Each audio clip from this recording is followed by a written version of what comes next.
15 divided by 12, 12 divided by 15. 15 divided by 12, మళ్ళీ divided by 12 divided by 15. Solve చేద్దాం. 15 divided by 12. ఈ బైని మళ్ళీ division వేసుకుంటున్నాం. 12 divided by 15.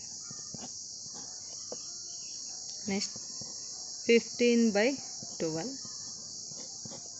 divided by 12 by 15. 3 5 ja 3 4 ja 3 4 ja 3 5 ja. That implies 5 by 4 divided by 4 by 5. A divided by B. A divided by B. Suppose A by 1 B by 1 అంటే ఇక్కడ A by 1 divided బైని ఇంటూగా change చేసినప్పుడు మనం this numerator denominators రెసిప్రోకాల్ రాయాలి. అంటే B by 1 reciprocal 1 by B. Just న్యూమరేటర్ను డినామినేటర్ను change చేయాలి.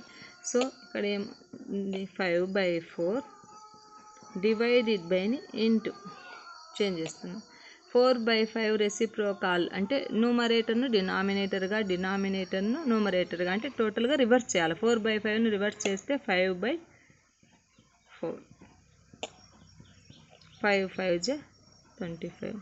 4 4 ja by 16.